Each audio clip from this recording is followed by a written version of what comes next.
আকাশের নোংরা চক্রান্ত জানতে পেরেই ক্ষমা চাইতে শুভর কাছে ছুটে এলো আরিয়া। হ্যাঁ বন্ধুরা, আমরা এমনটাই দেখব গৃহপ্রবেশের পরবর্তী পর্বে। সৌম্য আরিয়ার সাথে খারাপ ব্যবহার করায় কোনোভাবেই এটা মেনে নিতে পারে না, কারণ সে সৌম্যকে প্রথম দিন থেকেই পছন্দ করে এসেছে। তাকে বাঁচানোর দিন থেকেই তার প্রতি এক ভালো লাগা কাজ করে আরিয়ার, কিন্তু এটা সে নিজেও বুঝতে পারে না। অপরদিকে সৌম্যর সাথে বন্ধুত্ব করতে চাইলেও সৌম্য কোনোভাবেই আরিয়ার সাথে বন্ধুত্ব করতে রাজি হয় না। তখনই আরিয়া মনে মনে বলে যে আমার সাথে বন্ধুত্ব করতে তুমি রাজি হলো না, কিন্তু ওই সাজের কাছে ঠিকই চলে গেলে, ওর সাথে ঠিকই বন্ধুত্ব করে নিলে, ওর সাথে খুবই খুনসুটিতে মেতে উঠেছ, কিন্তু আমার সাথে এরকমটা করলে কি এমন ক্ষতি হয়ে যেত সেটাই আমি বুঝতে পারছি না সৌম্য। যেভাবেই হোক এবার ওই সাজের থেকে আমি তোমায় ছিনিয়ে নেবই, এমনটাই প্রতিজ্ঞা করে এবং এই সমস্ত কিছু ভেবে ভেবেই বাড়িতে ফিরে আসে। সেখানে যখনই বাড়ির ভিতর প্রবেশ করে ঠিক তখনই দেখতে পায় ছদ্মবেশী কেশবকে। কেশব বেরিয়ে যায়, তবে যাওয়ার আগে জানিয়ে দেয় যে তোমার বাবার আসল মুখ সেবার সকলের সামনে চলে আসবে আরিয়া সেন, তখন তুমি কি করবে। এটা বলে চলে যেতেই আরিয়া খুবই অবাক হয়। হঠাৎ করে এরকম একটা কথা বলায় সে কিছুই বুঝতে পারে না যে এই লোকটা কেন এই বাড়িতে এসেছিল আর কেনই বা তাকে এই সমস্ত কথা বলে গেছে।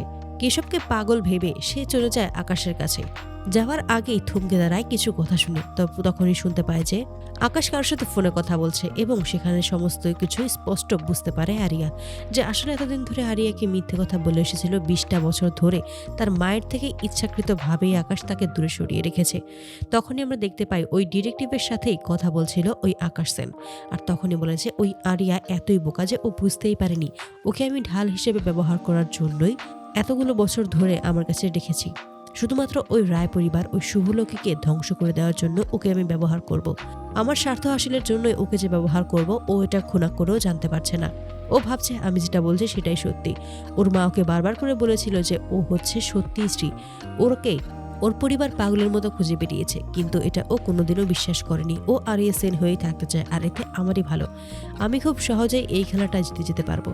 এই সমস্ত শুনেই হতভম্ব হয়ে যায় আরিয়া। সে কোনোভাবেই বিশ্বাস করতে পারে না তার ড্যাড তাকে নিয়ে এরকম নোংরা একটা খেলায় মেতে উঠেছে। তখনই শুভর কথা মনে পড়ে। শুভ তাকে কত ভালোবেসেছিল, নিজের মেয়ের জন্মতই আদরে রেখেছিল, ভালোবাসা দিয়েছিল, যত্ন করেছিল।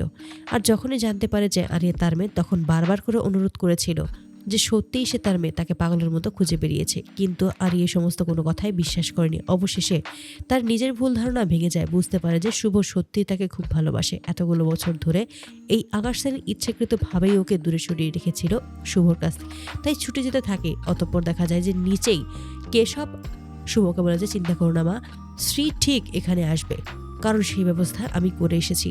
ঠিক তখনই দেখা যায় আরিয়া ছুটে আসে এবং সামনেই শুভকে দেখতে পেয়ে স্তব্ধ হয়ে যায় এবং ছুটে এসে হঠাৎ করে শুভকে জড়িয়ে ধরে, আর তখনই বারবার করে ক্ষমা চায়। হাত জোর করে ক্ষমা চেয়ে বলেছে আমি অনেক ভুল করেছি মা, আমাকে তুমি ক্ষমা করে দিও।